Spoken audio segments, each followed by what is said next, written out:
Shalom, selamat pagi. Terima kasih atas kesempatan yang kami peroleh. Di sini kami akan mempresentasikan hasil kerja kami, tugas pengetahuan perjanjian baru.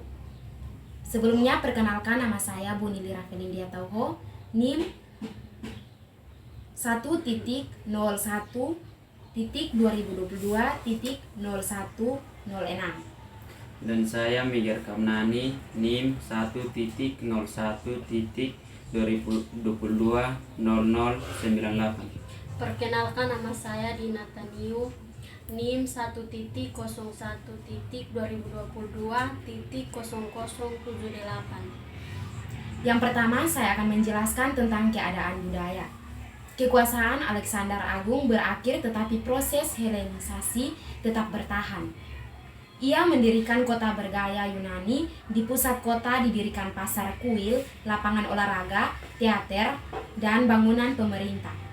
Kota Alexander adalah sebuah kota yang besar. Kota-kota Yunani berbeda dengan kota-kota di timur. Kota Yunani direncanakan dengan baik dan dibangun secara artistik. Rakyat di bawah pemerintah Alexander Agung juga mempelajari bahasa dan kebudayaan Yunani. Bahasa Yunani dan pada waktu itu memainkan peran yang sangat penting dalam masyarakat dan menjadi bahasa sastra, filsafat, ilmu pengetahuan, dan seni. Para tentara Alexander Agung menyebar ke seluruh Asia dan menggunakan bahasa itu. Akibatnya bahasa Aram ditinggalkan. Bahasa Yunani Koine digunakan secara luas oleh orang-orang kecil dan miskin, atau bahasa rakyat jelata. Sejumlah penulis juga menggunakan bahasa Yunani. Pengaruh bahasa Yunani Koine sedemikian besar sehingga dipakai ketika Perjanjian Lama diterjemahkan ke dalam bahasa Yunani. Kebudayaan Yunani juga berkembang melalui bidang pendidikan. Pendidikan dilakukan secara pribadi. Para guru datang ke rumah dan memberikan pelajaran bagi anggota keluarga. Pendidikan yang bersifat umum lebih banyak dilakukan di gedung olahraga, mana para atlet muda diberikan pelajaran. Dalam dunia Helenis, gimnasia memiliki peranan yang sangat besar karena menjadi pusat pembinaan mental dan tingkah laku masyarakat. Salah satu cara bagi orang non-Yunani berasimilasi dengan lingkup sosial masyarakat Yunani adalah harus mengirimkan anak-anaknya untuk mengikuti kegiatan gimnasia. Di sana mereka dilatih menjadi Helenis, suatu proses di mana mereka memperoleh status sosial baru, dan kesempatan finansial tersedia bagi mereka. Kebudayaan ini mengalami pro, kontra, dan masyarakat Yahudi. Ketika Kekaisaran Roma menguasai berkas kekuasaan Alexander Agung, mereka menjadi pewaris Helenisme.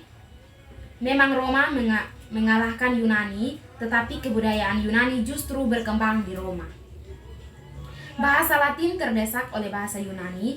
Bahasa Latin malah menjadi bahasa rakyat jelata. Pengaruh kebudayaan Yunani begitu kuat pada masa pemerintah Roma. Pendidikan Yunani menjadi salah satu prasyarat untuk berkembang di bidang politik, sosial, ekonomi. Tanpa pendidikan itu, orang tidak dapat bergerak pada masa pendidikan itu. Orang tidak dapat bergerak pada masa Rasul Paulus dan para penulis Injil. Pendidikan dalam bahasa Yunani sangat berkembang pada masyarakat sehingga orang dapat mengerti isi surat Paulus dan Injil-Injil yang ditulis dalam bahasa Yunani. Dan yang berikut keadaan ekonomi. Keadaan ekonomi Yunani Romawi bertumpu di kota. Tanah-tanah pertanian umumnya milik para tuan atau pemodal.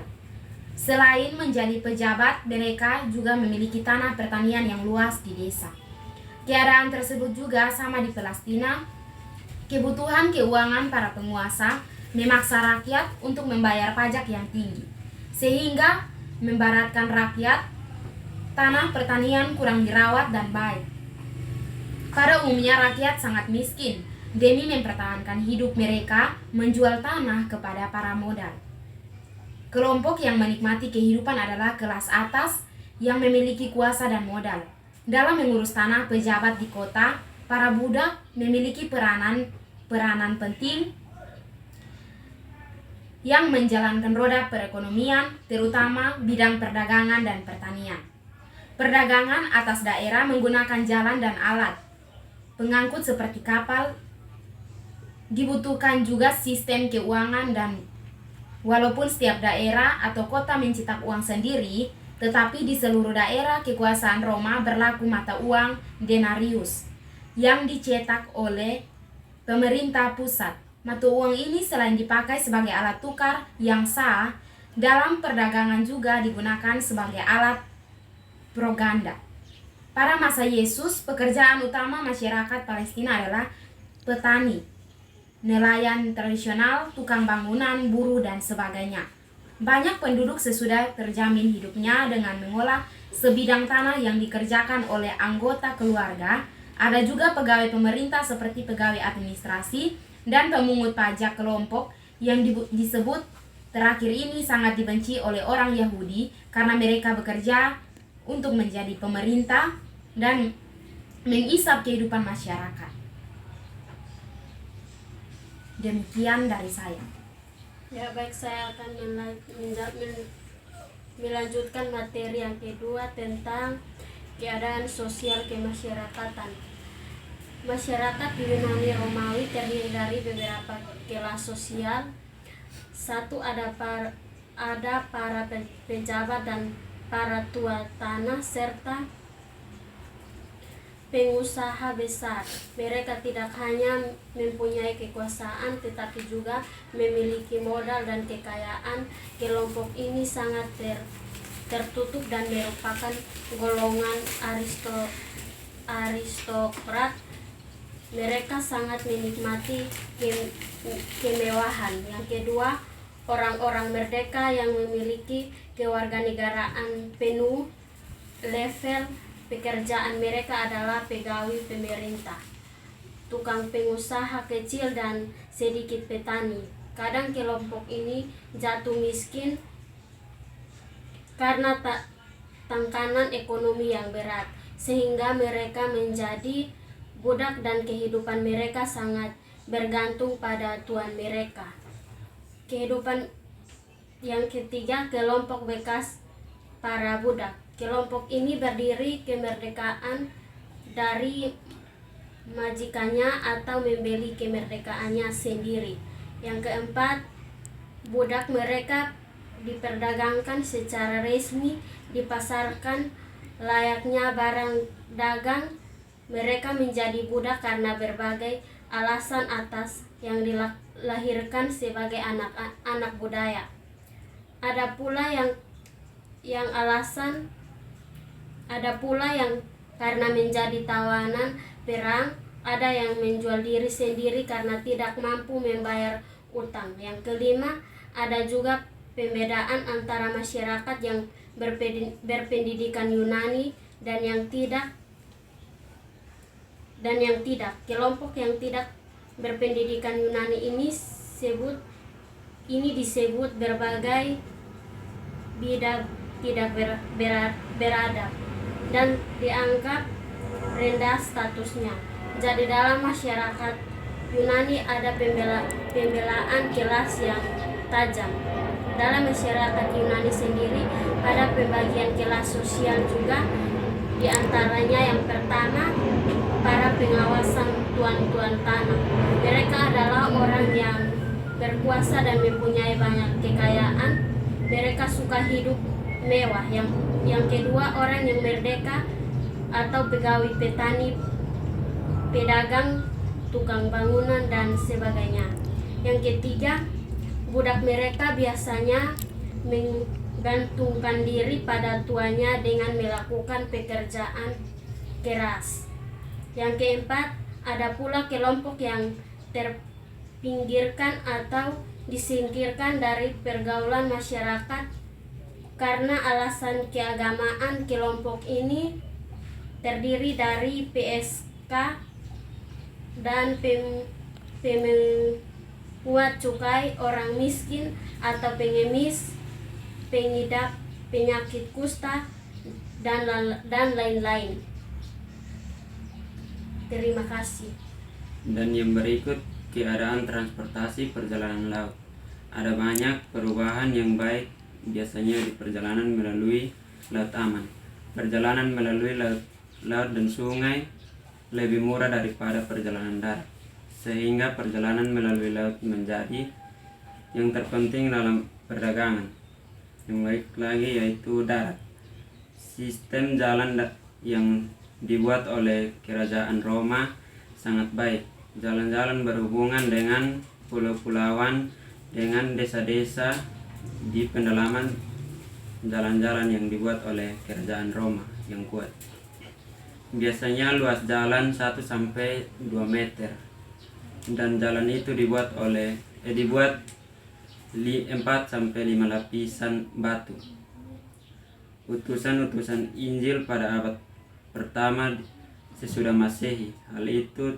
Hal ini merupakan perpisahan Injil dan pemberitaan. Yang berikut perjalanan 1 hari. Biasanya perjalanan yang menempuh waktu 1 hari dapat menempuh 42 sampai 48 km. Tetapi kalau rombongan hanya mampu berjalan 16 km per hari, menurut Tamlus perjalanan selama 1 hari kadang-kadang dapat menempuh sampai 60 km.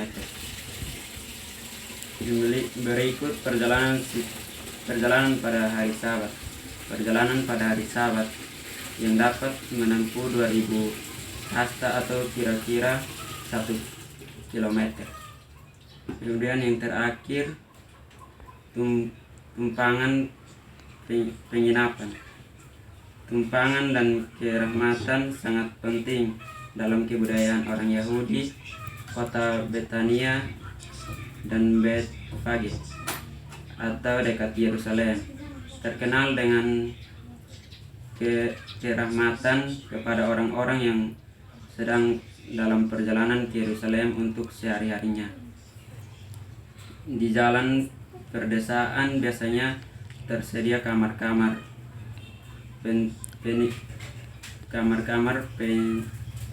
penginapan.